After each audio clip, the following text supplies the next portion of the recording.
everybody, it's Kayla and welcome to another book read. Today's video is going to be my top 5 favorite authors, plus a few sprinkled in because who can choose just 5?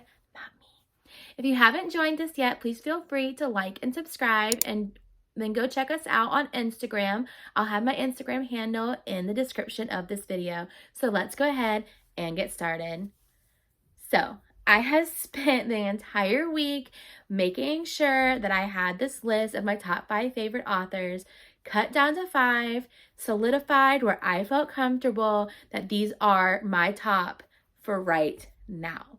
And with that said, a little disclaimer, my list fluctuates so much. So my list, there's only 2 authors that have been on it longer than a couple of years. Because my list fluctuates every couple of years. I read new things, I find that I really like this author, and then I realize that I'm reading more and more and more of their books because I really like their writing style and their stuff is really good. But if we want to do like a little bit of a history of authors that I have liked in the past, growing up, I was obsessed with Junie B. Jones, so, Barbara Park was fantastic. I was obsessed with like early Danielle Steele stuff when I was a kid. I'll throw up some pictures of some of the books that I read as a kid probably like 13, 14, that I really, really enjoyed. Of course, I went through my Twilight series with Stephenie Meyer, and I went through another Twilight series with Rochelle Mead, not Twilight series, Vampire series with Rochelle Mead, with Vampire Academy. I was obsessed with Meg Cabot, like who wasn't? Maureen Johnson, I think, is who did 13 Little Blue Envelopes and Girl at Sea. Loved those books. But I even just recently bought The Last Little Blue Envelope because I didn't even know it existed because I had kind of gone off of Maureen Johnson bandwagon. I don't really know. I thought I should be reading older books. And then I was like, no, you know what? I'm going to read what I enjoy. Anyway, that's another video for another time. So those are just a few of like authors that I have liked in the past that have made the top, author list. But let's go ahead and get into right nows. So currently, I think everyone would know this, but one of the authors on my top 5 is Sarah Dessen. And Sarah Dessen has been on this list for the last 10 years. I don't foresee that she'll come off anytime soon. I love her writing.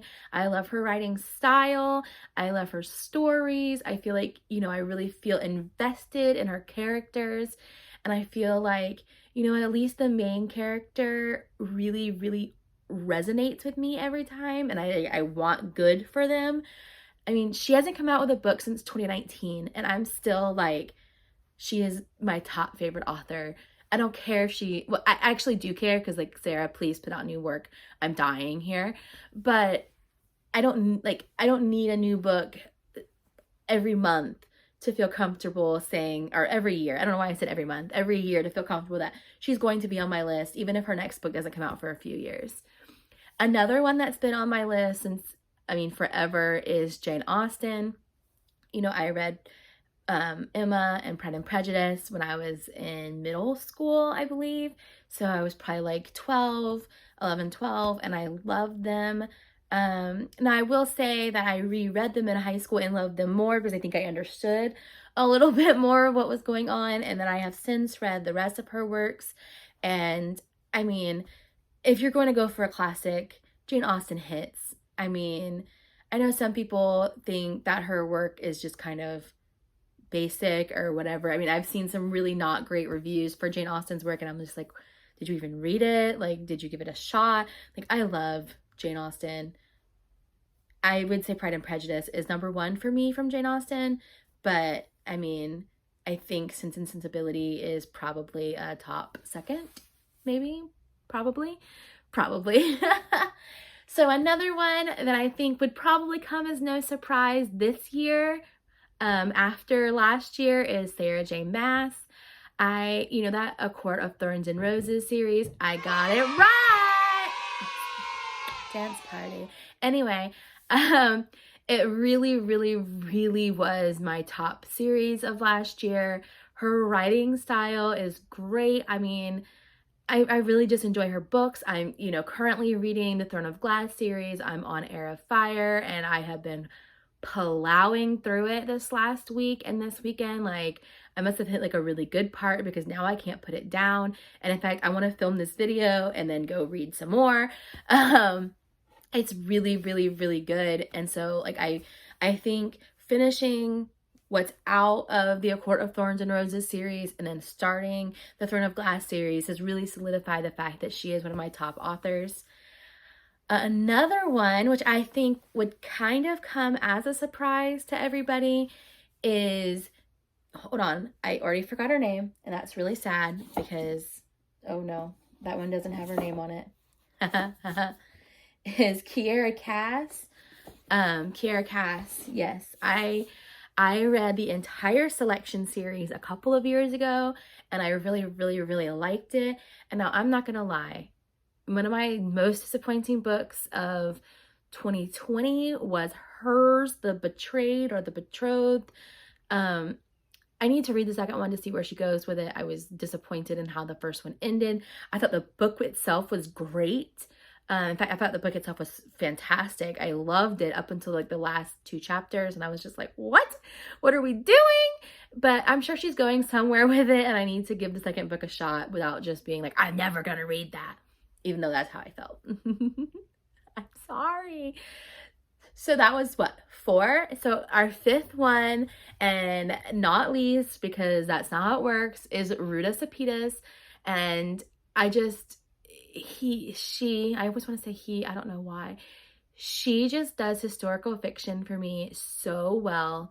And I know like her stories aren't like actual or you know, like they're not like real people that she's writing about, but it does really line up with the way history went. So I think, you know, she does a really good job of taking a fake story and putting it into a real situation that happened, and telling, you know, just different sides to different coins or whatever, however you want to word that. And I feel like she really draws you in emotionally. Like, I mean, I have cried at every one of her books that I have read, and it's so good. So good. So those are my top 5. My top 5 that I narrowed down and were like, this is it. A couple of honorable mentions will be Emily Henry, because I just love her writing style and I really like her books. Jennifer L Armentrout, because the From Blood and Ash series is like perfection.